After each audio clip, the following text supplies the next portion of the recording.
మద్యం అమ్మితే current cut శభాష.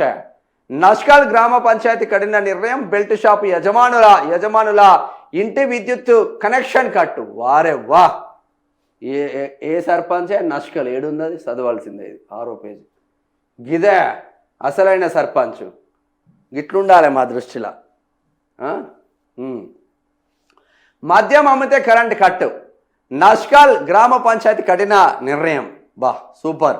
Janagama జిల్లాలోని నష్కల్ గ్రామాన్ని సంపూర్ణ మద్యపాన రహితంగా మార్చాలనే పట్టుదలతో గ్రామ పంచాయతీ కఠిన నిర్ణయం తీసుకుంది. ఆ గ్రామంలో రహస్యంగా బెల్ట్ షాపులు నడుపుతున్న 6గురిని గుర్తించి గ్రామ సభలో ఏకగ్రీవ తీర్మానం ప్రకారం వారి ఇళ్లకు విద్యుత్ కనెక్షన్లను పూర్తిగా తొలగించారు. విచ్చలవిడి మద్యం వల్ల యువత చెడు అలవాట్లకు బానిసలై భవిష్యత్తును పాడు చేసుకుంటున్నారనే ఆందోళనతో గ్రామ పెద్దలు, మహిళలు, సర్పంచ్ శాతబోయిన రాజు సారథ్యంలో ఈ బృహత్తర నిర్ణయానికి వచ్చారు. ఇకపై గ్రామంలో ఎవరైనా మద్యం విక్రయిస్తే వారి కరెంటు, రేషన్ కార్డుతో పాటు ప్రభుత్వ సంక్షేమ పథకాలను నిలిపివేస్తామని, నిబంధనలు ఉల్లంఘిస్తే సామాజిక బహిష్కరణ తరహా చర్యలు తీసుకుంటామని పంచాయతీ ప్రత్యేక తీర్మానం చేసింది. తప్పు చేసిన వారు ఇకపై మద్యం అమ్మబోము అని హామీ ఇస్తేనే విద్యుత్ సరఫరాకు పునరుద్ధరిస్తామని స్పష్టం చేసింది. వీళ్ళపైన కోర్టుకు పోయినా ఏం కాదే మీరు.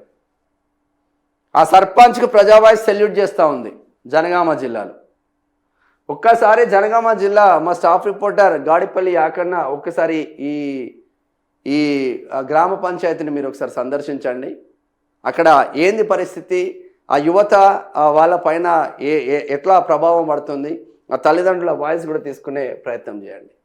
ఈ సర్పంచ్కున్న సోయి మా ఎక్సైజ్ మినిస్టర్ జూపల్లి కృష్ణారావుకు లేదా? నా యువత చెడదారి పడుతున్నారని సర్పంచ్ ఆలోచించి కరెంటు కట్టులు చేస్తూ ఉంటే ఈ నా కొడుకులు, ఈ ఆఫీసర్లు, వీళ్ళు రాజకీయ నాయకులంతా, ఈ నా కొడుకులంతా టార్గెట్లు పెట్టుకొని జనగామ జిల్లాకు ఎంత దాగిపియాలి, పక్కనుండే యాదాద్రి భువనగిరి జిల్లాకు ఎంత దాగిపియాలి, పక్కనున్న వరంగల్ జిల్లాకు ఎంత దాగిపియాలి, పక్కనున్న హన్మకొండ జిల్లాకు ఎంత దాగిపియాలి, ఇటు పక్కనున్న భూపాలపల్లికి ఎంత దాగిపియాలి, అటు పక్కనున్న ములుక్కి ఎంత దాగిపియాలి. ఈ వారమై మీరు చేసేది.